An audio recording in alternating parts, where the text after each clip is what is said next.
Hi hello അസ്സാം വലൈക്കും. എല്ലാവർക്കും ഹനാസ് കിച്ചണിലേക്ക് സ്വാഗതം. ഇന്നത്തെ റെസിപ്പി നേന്ത്രപ്പഴം കൊണ്ട് ഉണ്ടാക്കുന്നതാണ്.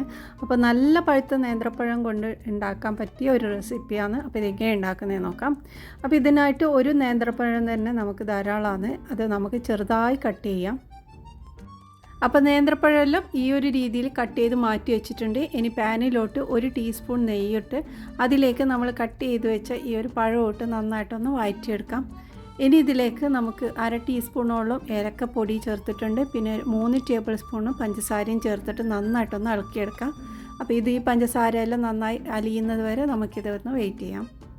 അപ്പോൾ ഇതാ പഞ്ചസാരയെല്ലാം നന്നായിട്ട് അലിഞ്ഞിട്ടുണ്ട്. ഈ ഒരു സമയത്ത് നമുക്കിതിലേക്ക് പാല് ചേർത്ത് കൊടുക്കാം. 1 കപ്പ് പാല് ഞാൻ എടുത്തിട്ടുണ്ടത്. അത് ഇതിലേക്ക് ഒഴിച്ച് നന്നായിട്ടൊന്ന് ഇളക്കി നമുക്കിതൊന്ന് തിളപ്പിച്ചെടുക്കാം.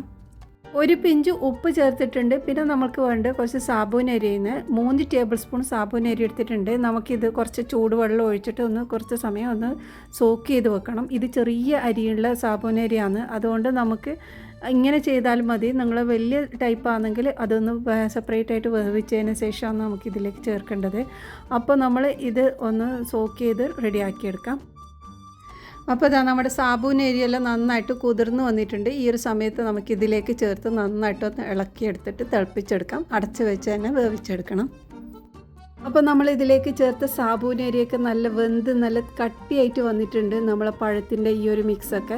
അപ്പോൾ ആ ഒരു സമയത്ത് നമുക്ക് ഇതിലേക്ക് കുക്കിംഗ് ക്രീമാണ് കേട്ടോ ചേർക്കുന്നത്. നല്ല തിക്കായിട്ടുള്ള കുക്കിംഗ് ക്രീം ഇട്ട് നന്നായിട്ടൊന്ന് ഇളക്കിയെടുക്കുക. അപ്പോൾ ഇതിലേക്ക് 1/4 കപ്പോളം കുക്കിംഗ് ക്രീം ഞാൻ ചേർത്തിട്ടുണ്ട്. എന്നിട്ട് നന്നായിട്ടൊന്ന് ഇളക്കി ജസ്റ്റ് ഒന്ന് തിളപ്പിച്ചെടുക്കാം. നല്ലൊരു ക്രീമി രൂപത്തിലാണ് ഇപ്പോൾ ഉള്ളത്. ഇതിങ്ങനെ കഴിക്കാൻ തന്നെ നല്ല ടേസ്റ്റാണ്. അപ്പോൾ ജസ്റ്റ് ഒന്ന് തിളപ്പിച്ചും കൂടിയിട്ട് നമുക്കെടുക്കാം.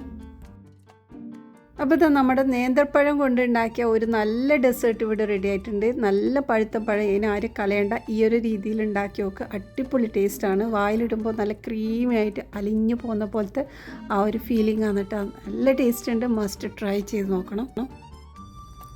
അപ്പോൾ ഇതാ നമ്മുടെ ഡെസേർട്ട് ഇവിടെ റെഡി ആയിട്ടുണ്ട്. ഇതിനെന്ത് പേരിടണം എന്നറിയുന്നില്ല. നല്ല ടേസ്റ്റ് ഉണ്ട്. നിങ്ങൾ ട്രൈ ചെയ്തിട്ട് നിങ്ങളുടെ വലിയൊരു അഭിപ്രായം അറിയിക്കണേ. ഇതിൻ്റെ മുകളിൽ ഞാൻ സെർവ് ചെയ്യുന്ന സമയത്ത് കുറച്ച് നട്ട്സൊക്കെ ഇട്ട് കൊടുത്തിട്ടുണ്ട്. ബദാമാണ് ചേർത്തിട്ടുള്ളത്. അപ്പോൾ ഇന്നത്തെ ഈ റെസിപ്പി നിങ്ങൾക്ക് ഇഷ്ടമായിട്ടുണ്ടാവുമെന്ന് വിശ്വസിക്കുന്നു.